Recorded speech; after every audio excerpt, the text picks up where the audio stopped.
तुम्हें याद नहीं है कि राजस्थान के लोगों को याद दिलाऊं याद। इंदर मेघवाल को भूल गए हो क्या? इंदर मेघवाल को भूल गए हो क्या? ओम प्रकाश रैगर को भूल गए हो क्या?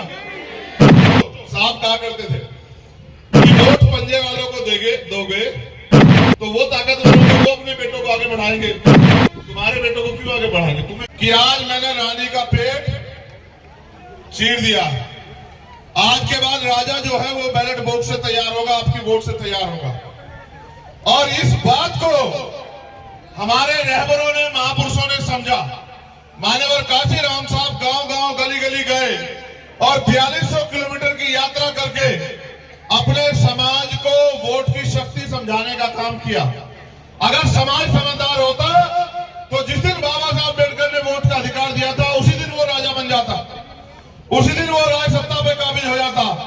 लेकिन क्योंकि समाज समझदार नहीं है, इसलिए इतने रहबरों को अपना घर बार, अपना परिवार, अपना सुख चैन छोड़ के समाज को जगाने के लिए निकलना पड़ा। आज भी हालात वही है। हमने अपनी वोट के ताकत को नहीं समझा, अपनी वोट की वैल्यू को नहीं समझा। हमारी वोट पे दूसरे लोग राज कर रहे हैं। उन्होंने नारा दिया कि वोट हमारा, राज तुम्हारा नहीं चलेगा, नहीं चलेगा। आज भी वोट इस देश के कमजोर शोषित वर्ग के पास है, लेकिन राज किनका है? जिन लोगों के पास साथ हम हजारों साल से पीड़ित थे, उन्हीं का राज भी आज इस व्यवस्था पे है। मैं आपको भादरा ये बताने के लिए आया कि अगर करो मरो की स्थिति पैदा हो चुकी है देश के अंदर। मैं याद करता हूं शहीद आजम भगत सिंह को, राजगुरु जी को, सुखदेव जी को, उनकी शहादत को। उन्होंने आखिरी याचिका में कहा था कि युद्ध जारी है और युद्ध तब तक जारी रहेगा जब तक कुछ चंद ताकतवर लोग भारतीय समाज और श्रमिकों यानी कि मजदूरों की जो आर्थिक स्थिति पे उसमें एकाधिकार बना के रखेंगे, तब तक ये युद्ध जारी रहेगा। आज भी किसानों को उनकी फसल के दाम नहीं मिलते, आज भी मजदूरों को उनकी न्यूनतम वेतन नहीं मिलता। अभी अभी किसानों के लिए एक और प्राणाघात हुआ, प्राकृतिक मार्ग में ओला पड़ गया। मैंने खुद देखा कि हमारे यहाँ वैश्य का किसान रो रहा है। सरकार मुआवजे की बात करेगी, मुआवजे के नाम पे किसी को 10 रुपए पकड़ाए, किसी को 20 रुपए पकड़ाए, किसी को 50 रुपए पकड़ाएगी, यानी कि उनकी मेहनत से मजाक करेगी। यही हो रहा है इस व्यवस्था में। जो पहले आजादी से पहले की व्यवस्था थी, आज भी वही झुकी तो दिखाई देती। किसान मजबूरी में सुसाइड कर रहा है, नौजवान बेरोजगारी के कारण जो है सुसाइड कर रहे हैं। और अगर मैं राजस्थान की बात करूं, यहाँ की सरकार तो इतनी निकम्मी है कि कोई पेपर ऐसा नहीं कराते जो लीक ना हो। सारे पेपर लीक होते हैं। जब आप पेपर लीक करा के अपने चहितों की जेब में रखवा दोगे तो बताओ न्याय कैसे होगा? गरीब के बेटे कैसे आगे बढ़ेंगे? बताओ मुख्यमंत्री जी मुझे। जब आप सीएचए की भर्ती वाले बच्चों को, जब वो आंदोलन करने जाते हैं, उनको लाठियों से पीटने का काम करते हो, उनको जेल में बंद करने का काम करते हो, तो फिर न्याय कैसे होगा? जब आप करते हो बात, ये प्रिया मेघवाल बैठी है, इसका दोष ये है कि ये मेघवाल समाज में जन्मी है। जब हमने इसकी बात करी तब सबकी आंख खुली। मुख्यमंत्री को मजबूर होकर बुलाना पड़ा, कहा कि एक पता नहीं कोई चीज उसका एम्बेसडर बना रहे, वो भी बंद कर दी। एक सिंगल पैसे की मदद नहीं करी। बताओ खिलाड़ी कैसे आगे बढ़ेंगे? मुख्यमंत्री जवाब दे कि अगर इसका दोष ये है कि ये मेघवाल समाज की बेटी है, तो मुख्यमंत्री जी याद रखना कि तुम्हारे भरोसे नहीं है। हमारा समाज इतना बड़ा है कि यहाँ इस राजस्थान में अपनी हैसियत बनाएगा और ऐसी ऐसी हजारों बेटियों को सम्मान दिलाने का, उनको शक्तिशाली बनाने का काम करेगा। हम निकम्मों के भरोसे नहीं है। मैं जब आया, मैंने देखा हमारे साथी मोटरसाइकिल पे आए। क्या तुम में से कोई एक भी ऐसा है जिसको बुलाने के लिए पैसे दिए गए हो? वहां तक जो बैठे हैं, किसी को साधन दिया गया? खाना भेजा गया? तुम सब लोग वो हो जो मेरी तरह चिंतित हो, जिनके दिल में बात है कि भाई हमें आजाद हुए 75 साल से ज्यादा हो गया, अब तो हमारी गुलामी, बेबसी खत्म हो, अब तो हमारी गरीबी कटे। लेकिन ये गरीबी कटेगी कैसे भाइयों? जब वोट की ताकत का प्रयोग आप दूसरे को कहा करते थे कि वोट पंजे वालों को दोगे तो वो ताकतवर होंगे, वो अपने बेटों को आगे बढ़ाएंगे, तुम्हारे बेटों को क्यों आगे बढ़ाएंगे, तुम्हें क्यों आगे बढ़ाएंगे? बताओ। वोट अगर तुम उनको दोगे तो तुम ताकतवर कैसे हो सकते हो? बताओ जरा मुझे। तुम्हें याद नहीं है? अगर राजस्थान के लोगों को याद दिलाऊं याद। इंदर मेघवाल को भूल गए हो क्या? अभी 15 तारीख, अभी मैं भूला नहीं वो खून के आंसू, जितेंद्र मेघवाल को भूल गए हो क्या? ओम प्रकाश रैगर को भूल गए हो क्या? जब उनका परिवार मुझसे मिलता है, तीनों का परिवार, तो जैसे गले लगा के चिंगाड़ कर होता। बताओ उनको क्या जवाब दूं कि मेरा समाज गुलामी छोड़ना नहीं चाहता? क्या जवाब दूं उनको? बताओ क्या जवाब दूं इंदर मेघवाल के पिताजी को, जिसपे उसके बाद भी हमला हुआ उसके चाचा पे, और मुख्यमंत्री तमाशा देख रहा था बैठ के? बताओ क्या जवाब दूं जितेंद्र मेघवाल को कि सरकार ने जो वादा किया वो वादा पूरा नहीं किया, सिर्फ मुंह से रखने में मेरे भाई की हत्या हुई। आज भी वो परिवार है सुरक्षा के माहौल में, उनके लाइसेंस अब बने 1 साल बाद।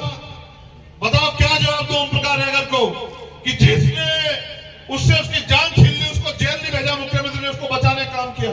इस सरकार के भरोसे लड़ोगे? इनको रहनुमा मानते हो? इनसे उम्मीद करते हैं ये तुम्हारी गुलामी बेबसी काटेंगे?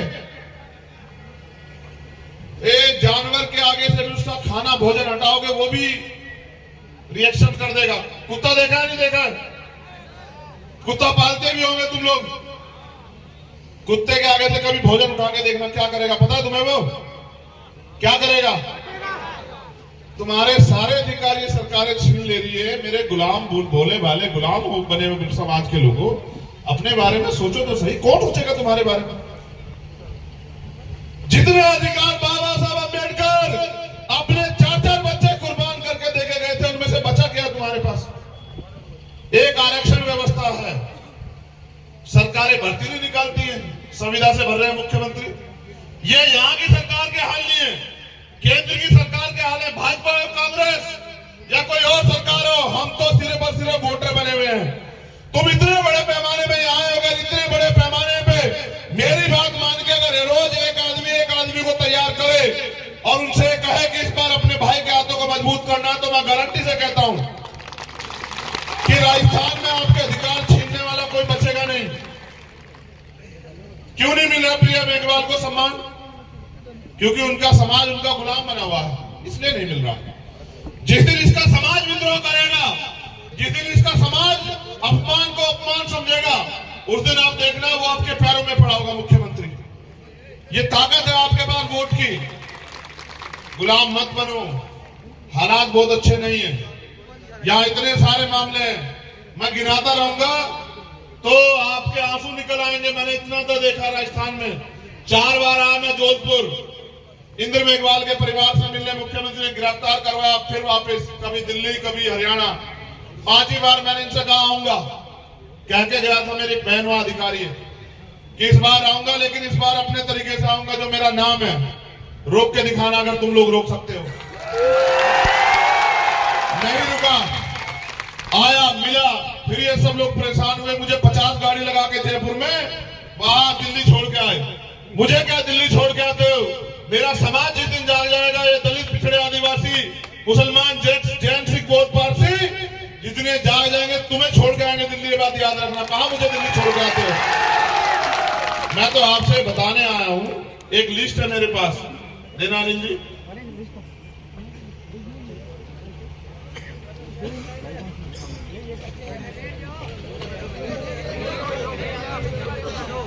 ये यहाँ के एक मामलों की लिस्ट है मेरे पास, हमारे साथियों ने दी है बना के।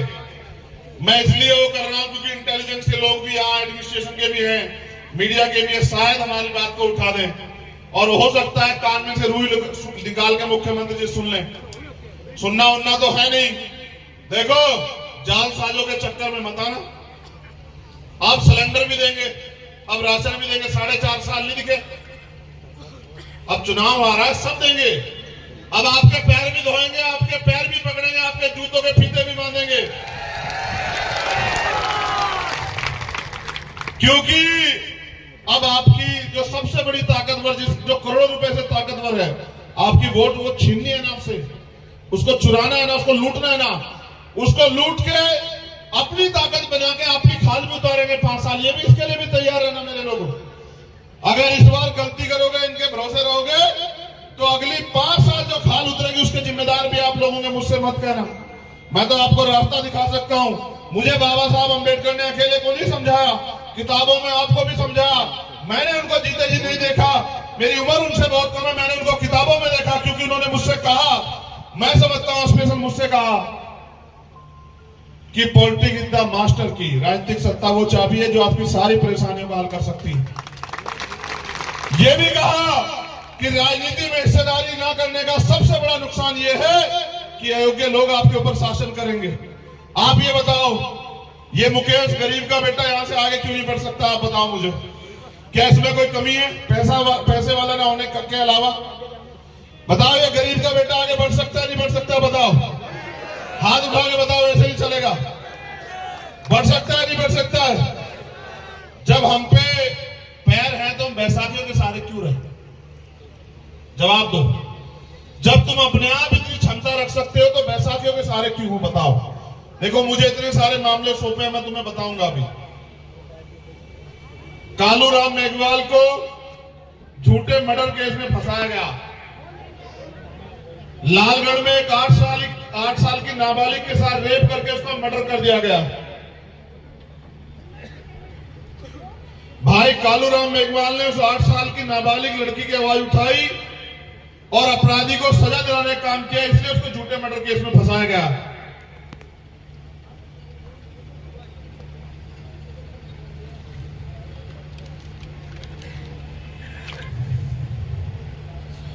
किसानों की कुछ समस्याएं गौर करना, मीडिया के साथी भी यहाँ हैं।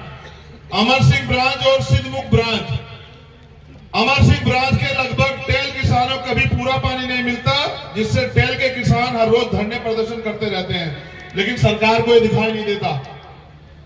सिद्धमुख ब्रांच के किसानों को ना तो बाराबंदी हुई, ना ही सिद्धमुख ब्रांच के किसानों को पूरा पानी मिलता है। बीमा पॉलिसी में किसानों के साथ लूट हो रही है। सरकार बीमा कंपनियों के साथ मिलकर सभी किसानों से प्रीमियम काटती है, लेकिन फसल खराब होने के बाद लगातार किसानों के साथ धोखेबाजी कर रही है। पिछले 2-3 साल से यूरिया खाद और डीएपी खाद के लिए किसान दर भटकने को मजबूर हो रहा है। राजस्थान में रिजर्वेशन और बेरोजगार युवाओं के संबंध में SC, ST, OBC के विभिन्न सरकारी विभागों में खाली पड़े जो पद है, बैकलॉग है, उसको सरकार पूरा करे। हो सकता है घोषणा कर दे मुख्यमंत्री, पूरा नहीं कर सकते। इतने अच्छे होते तो 4 साल में बहुत नौकरियां देते हमारे लोगों को। राजस्थान न्यायिक सेवा और प्रशासनिक भर्ती में इंटरव्यू आधारित भेदभाव को समाप्त करें। पारदर्शी तरीके से चयन प्रक्रिया बनाई जाए। संविदा प्रथा को समाप्त करके स्थायी नियुक्ति प्रदान की जाए। जलदाय विभाग में बहुत सी कम भर्तियां निकली है, पिछले सालों से इन भर्तियों को निकालकर भर्ती की जाए। आजकल सरकारी नौकरियां बहुत ही कम होती जा रही हैं, इसलिए प्राइवेट सेक्टर में भी SC, ST, OBC को उचित प्रतिनिधित्व प्रदान किया जाए। ये इनकी मांग है, मैं इसके सहमत में नहीं हूं। मैं तो कहता हूं जितना प्राइवेट सेक्टर है उसको सरकारी कर दो और उसमें SC, ST, OBC के बच्चों को आरक्षण दो, उनको आगे आने दो, उनको नौकरियां करने दो, उनको पैसे वाला बनने दो। हमारे हनुमानगढ़ जिले में और आसपास के जिलों में ITI के सभी ग्रेड में लगभग 50% युवाओं को डिप्लोमा कर रखा है, लेकिन युवाओं का भविष्य गर्त में। भादरा के गेहूं में कुछ असामाजिक तत्व द्वारा बाबा साहब की मूर्ति विरोध करना, जाटान गांव में बाबा साहब चौक पे काली पोतना है, बीती रात का मामला है। धन्यवाद। अब मेरी बात पे गौर करो। धूप निकली है, तुम्हारे जीवन में भी उजाला आएगा। धूप इसलिए निकली है, इससे घबराओ मत। देखो, सरकारें चुनाव से पहले कितने मांग पत्र देती हैं, कितनी घोषणाएं करती हैं, क्या उसको कभी पूरा करती हैं? करती है नहीं करती है? आवाज कम क्यों हो रही है? रोटी नहीं, जोर लगा के आवाज दो। नहीं करती है, हर बार आपको ठगती है। आप लोग ठगे जाते हो, कितनी बार ठगे जाओगे भाई? इस 75 साल में ठगने के अलावा सरकारों ने कुछ किया है क्या?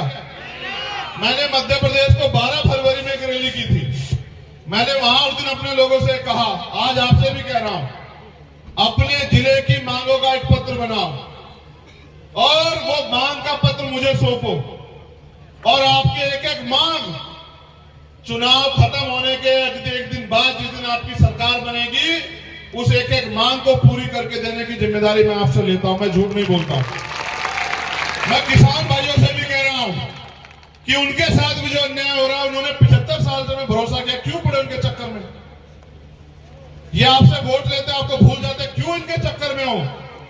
इनको बदलो और नई पीढ़ी को मौका दो। यहां मुस्लिम समाज के भाई भी हमारे हैं, वो भी मुझसे कह रहे थे साहब हमारे साथ अन्याय हो रहा है। मैंने एक घटना बहुत दुर्दांत देखी कि राजस्थान से 2 नासिर और जुनैद को फर्जी गोरक्षक उठा ले जाते हैं। पुलिस की मौजूदगी में, सरकार की मौजूदगी में इनके आंख के नीचे लोग उठा ले जाते हैं, उनको पीटते हैं, इतना पीटते हैं कि वो मरणालात हो जाते हैं, फिर उनको जिंदा जला देते हैं। ये आजाद भारत है। कहां आजाद है देश के अल्पसंख्यक समाज के लोग? उनसे भी कह रहा हूं, करौली में दंगा हुआ, आप रोते रहते हो कि फलानी पार्टी सरकार में दंगे होते हैं, इनकी में भी हुआ। इनके भरोसे रहोगे तो जो मैंने घटनाएं गिनाई उनके जिम्मेदार आप हो या नहीं हो बताओ। अगर आपने इन पे भरोसा ना किया होता 2 अप्रैल के मुकदमे वापस लिए सरकार ने? लिए बताओ। तो इनके भरोसे रहोगे क्या आप लोग? इसलिए आपसे कहने आया, जरूरी नहीं, जिंदगी का कोई पता नहीं कब जीवन का आखिरी पल हो, लेकिन जिस तरह से हमारे शहीदे आजम और उनके साथी जिए उसी तरह से जीना है। अगर कल की मौत आती आज आ जाए, लेकिन स्वाभिमान, सम्मान और आपके अधिकारों से समझौता बिल्कुल नहीं होगा, किसी कीमत पे नहीं होगा। और जो गुलामी, बेबसी, गरीबी, लाचारी, अन्याय, अत्याचार के साथ आप जीवन जी रहे, उसका भी खात्मा होना जरूरी। और ये खात्मा आपकी वोट की शक्ति से हो सकता है। साहब कहते थे जिस कौम को मुफ्त के खाने की आदत हो जाती है वो कौम कभी तरक्की नहीं कर सकती। आपको अपनी लड़ाई अपने कंधों, अपने पैरों पे लड़नी पड़ेगी। भेड़ बकरी की तरह मत करो। तुम समाज के योद्धा हो, तुम्हारी गुर्राहट होनी चाहिए, भेड़ बकरी की तरह मैं नहीं होनी चाहिए। हेलो,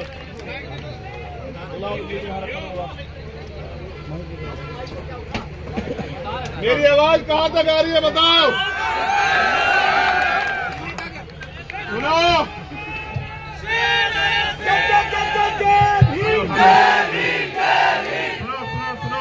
एक मिनट, शेर भी जानवर होता है, मैं इंसान हूं, इंसानों के दुख दर्द को समझता हूं, गरीब का बेटा हूं।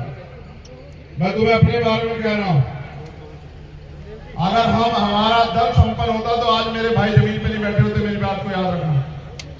अगर हमारा दल संपन्न होता तो यहाँ टेंट लगा होता पूरा बड़ा, एसी लगे होते उसमें कि तुम्हें गर्मी ना लगे, और बढ़िया कुर्सी बिछी होती। हम यहाँ जमीन पे क्यों बैठे हैं? क्योंकि हमें जमीन की लड़ाई जमीन से लड़नी है। अभी हमें अपनी लड़ाई जमीन से लड़नी है। कल समय बदलेगा, आपके लिए भी साधन और अवसर तैयार होंगे, लेकिन कब होंगे? जब राजनीतिक शक्ति आपके पास आएगी। जब बाबा साहब ने आपको कहा कि इस वोट के जरिए आप अपनी गुलामी की बेड़ियां काट सकते, तो क्यों नहीं काट रहे हो बताओ? क्या आप गुलाम बने रहना चाहते हो? कितने लोग हैं जो गुलामी की बेड़ियां काटना चाहते हो? हाथ खड़ा करो। वो जो उधर खड़े हैं वो गुलाम रहना चाहते हैं क्या? दोनों हाथ खड़े करो जो लोग गुलामी की बेड़ियां काटना चाहते हैं। देखो, हमारे पूर्वजों ने लड़ाई लड़ी। क्यों भाई, तुझे किसी ने पैसे वैसे दे दिए क्या हमारे खिलाफ? हेलो भैया, हमारे छोटे शहर की दाढ़ी ऐसे बड़ी है। हेलो, चुप रहिए। राजनीति में इसलिए नहीं आए कि हमें महल बनाने हैं, जमीनें खरीदनी है। हम राजनीति में इसलिए आए क्योंकि हमारे लोग राजनीति का शिकार हो रहे हैं। जिस राजनीति के बल पे, जिस वोट के बदले बल पे उनको इस देश में हुकूमत करनी थी, वोट होने के बावजूद भी वो कीड़े मकोड़ों की जिंदगी जीने के लिए मजबूर है। ये गुलामी हम लोग नहीं देख सकते हैं। और जब हमारी सरकार होगी तो साउंड खराब नहीं होगा। ये बताओ, आज भी बहन बेटियों के साथ अन्याय अत्याचार होता है, आप नौजवान हो, बताओ आपको दर्द होता है नहीं होता है? बताओ, उसको रोकने का उपाय क्या है आपके पास? बताओ। जब तक आप अपनी ताकत नहीं बनाओगे, हर होने वाले अन्याय के जिम्मेदार आप खुद हो। जिस दिन आप अपनी ताकत बनाओगे, किसी की माँ ने दूध नहीं पिलाया कि आपके समाज पे अत्याचार करते, मेरी बात को याद रखना। मैं इन बहनों माओं से भी कहना चाहता हूँ, वो राशन बांटने आएंगे आपकी वोट को लूटने के लिए। राशन की परवाह मत करना। हमने 75 साल अपने पैरों से, अपने हाथों से, अपने शरीर को बहा के अपना पेट भरा है। हम यहाँ उनके राशन के भरोसे नहीं। जब हम शासन करना चाहते हैं तो राशन पे वोट नहीं देनी है, ये भी आप लोग याद रखना। राशन तो हम देंगे, राशन भी देंगे, सुशासन भी देंगे, राजस्थान में एक ऐसा माहौल भी देंगे कि बहन बेटियां स्वाभिमान सम्मान से आगे बढ़े, और ऐसा माहौल भी देंगे। लेकिन उसके लिए मुझे आपके साथ की जरूरत है। मैं आपसे साथ मांगने आया हूं। हेलो हेलो, वापिस बंद हो गया। भैया छोड़ दो इसको। ये जब तक कांग्रेस बीजेपी की सरकार रहेगी ऐसे माइक होंगे। अपनी सरकार लो। हेलो, सुनो मेरी बात। मैं आपसे भी कह रहा हूँ, माँ बहना दोबारा सुन लो। आपके घर आया कोई कि मैं पैसे वाला हूँ, आपकी जिंदगी बदलना चाहता हूँ, ईमानदारी से बताना। आपके बच्चों की फीस की जरूरत पड़ी होगी, आपको आया आपके कोई घर की मदद करने? आपको खाने पकाने के सामान की जरूरत पड़ी, कोई आया? आपको इलाज के लिए पैसों की जरूरत पड़ी होगी, कोई आया? मुझसे सुनो, मैं जो कहना चाहता हूं, मैंने अपने पिता को अपने हाथों में दम तोड़ते देखा है, क्योंकि मेरे पास इलाज कराने के पैसे नहीं थे। अमीरों के बच्चों का इलाज प्राइवेट हॉस्पिटल में होता है और गरीबों के बच्चे सरकारी अस्पताल के बाहर मरते हैं। मैंने अपने पिता को खोया, उसलिए तय किया था कि किसी गरीब को इलाज, पैसे कमी कारण, इलाज के कारण नहीं मरने दूंगा। लेकिन अभी नाकामयाब हूं, क्योंकि आप लोग मेरा साथ नहीं दे रहे हो। आप मेरा साथ दो। मैं आपको कह रहा हूं, ना कोई गरीब इलाज के कमी कारण मरेगा, ना किसी बच्चे के सपने इसलिए कुचले जाएंगे कि उसकी जेब में पैसे ना हो। ताकत बनाओ, चाहे विदेश में जाके पढ़ना, चाहे यहाँ पढ़ना, चाहे रोजगार करना, चाहे खेती करना, हर चीज की गारंटी आपको अपना दल देगा। फैसला आपको करना है। निकम्मों के भरोसे रहना है या अपने दल को ताकत देनी है।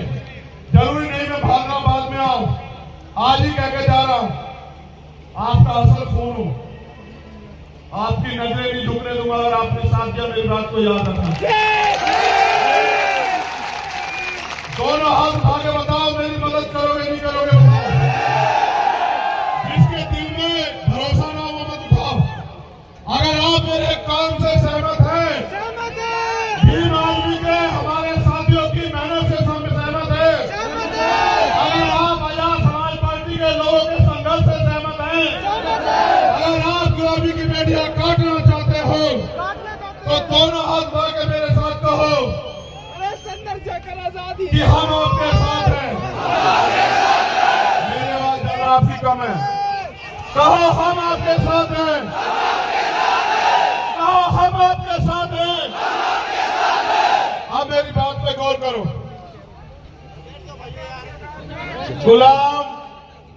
गुलाम होते हैं। हमारे महापुरुष संविधान में हमें अधिकार दे गए। और एक बात उन्होंने कही थी, बाबा साहब अम्बेडकर ने, मेरे मरने के बाद मुझे मराबा मत समझना, जब तक संविधान जिंदा है मैं जिंदा हूं। हमें संविधान की रक्षा करनी है।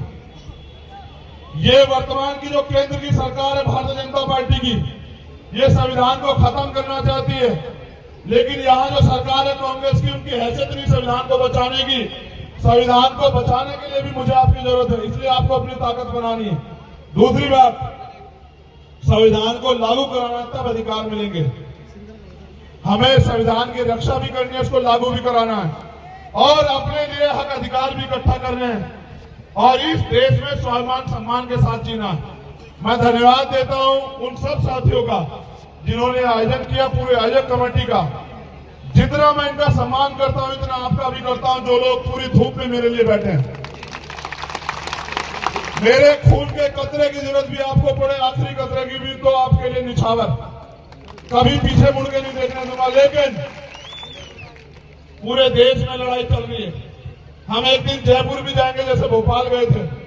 मैं आपको न्योता भेजूंगा और बुलाऊंगा, आप आना, ये बताने के लिए सरकार को कि अब हम सोए हुए नहीं, अब हम गुमराह नहीं है, अब हम अपने पैरों पे खड़ा होना चाहते हैं। मैं यहाँ एडमिनिस्ट्रेशन के लोग हैं उनसे भी कह रहा हूं, पुलिस के लोग, आपकी ड्यूटी है कि अन्याय अत्याचार ना हो, अगर हो जाए तो न्याय मिले। अगर आप सरकार के इशारे पे मेरे निर्दोष लोगों को बंद करोगे तो याद रखना, सरकार बदलेगी, नौकरी आपको यही करनी है, इसी प्रदेश में। हम इतिहास हमने तब भी नहीं भूला जब हम इस देश में अधिकारों के विहीन थे, और आज भी नहीं भूल रहे, तो आपको भी नहीं भूलेंगे। आप संवैधानिक दायरे में काम करो, आप भी किसान कमेरों को बैठे आपका सम्मान करेंगे। लेकिन अगर सरकार के इशारे पे हमारे कार्यकर्ताओं को परेशान करोगे तो याद रखना, जिस दिन हमें अवसर मिलेगा सबसे पहले आपका विशेष ख्याल रखा जाएगा, इस बात को याद रखना। क्योंकि जो संविधान आपको संरक्षण का अधिकार देता है, सुरक्षा का अधिकार देता है, वही संविधान सत्ता में आने के बाद हमें अधिकार देता है कि जो कर्मचारी अपने पद का दुरुपयोग करे उस पर मुकदमा लिखवा के उसको जेल भेजा जाए, उसकी संपत्ति जब्त कर ली जाए, सरकारी उसमें ले जाया जाए सारे काम को। चिंता मत करो, मैंने बहुत लोगों का हिसाब बना के रखा है यहाँ, बहुत लोगों का। वो अधिकारी भी इस बात को जानते हैं कि ये छोड़ने वालों में से नहीं है, इसलिए वो भी पूरे प्रयास में लगे हुए हैं कि ये इतना ताकतवर ना हो। उनके और मेरे बीच में सबसे बड़ी कड़ी आप हमारा साथ देकर ताकत देना और आगे बढ़ने के लिए हिम्मत देना और फिर इस लड़ाई को आगे बढ़ते देखना। बहुत बहुत धन्यवाद। जय भीम, जय भारत, जय मंडल, जय संविधान, जय जोहर। आप सभी के लिए मंगल कामनाएं। और क्योंकि आज शहीदी दिवस है, उनको भी याद करते हैं कि बहुत खुशनसीब होता है वो लहू जो देश के काम आता है। बहुत आओ झुककर नमन करें उनको, आओ झुककर नमन करें उनको। बहुत कम के हिस्से में ये मकाम आता है और बहुत खुशनसीब होता है वो लहू जो इस देश के काम आता है। हमारे शहीदों को नमन। उन्होंने सपने देखे थे कि जब देश आजाद होगा तो देश में रहने वाले लोग भी आजाद होंगे। उनके सपनों का भारत अभी नहीं बना, स्पेशली शहीद आजम सरदार भगत सिंह के सपनों का भारत नहीं बना, वो भी बनाना है। उस भारत को बनाना है, उसके लिए संघर्ष करेंगे। तो इसलिए धन्यवाद। सरफरोशी की तमन्ना अब हमारे दिल में है, देखना है जोर कितना बाजुए कातिल में है, और वक्त आने दे बता देंगे तुझे आसमां, हम अभी से क्या बताएं क्या हमारे दिल में। बहुत बहुत धन्यवाद। जय भीम, जय भारत, बहुत बहुत धन्यवाद।